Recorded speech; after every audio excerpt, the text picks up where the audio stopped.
was from Pune. He wants to know if it is a good idea to invest in a combination of index and sectoral funds, or simply invest in diversified funds for the best returns.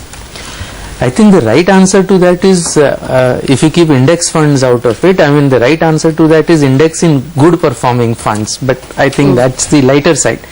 When he means index funds, he is really talking about large cap indexes such as a Nifty fund or a Sensex fund. Nifty Bs. Okay, one of the big advantages of the index fund, and worldwide why it has caught on, especially in the US, is that it takes away the fund manager's bias. You are not dependent on a fund manager's performance. You are investing in the broader market. So I think that is, so if you don't want to take relative risk on the fund manager, but yet you want to say bet on the larger market, then you can go for a large cap fund.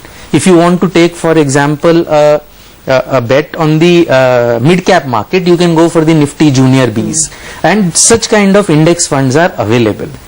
In India though, the top quartile funds in the class, so if you look at the large cap top quartile funds, they have easily beaten the index funds.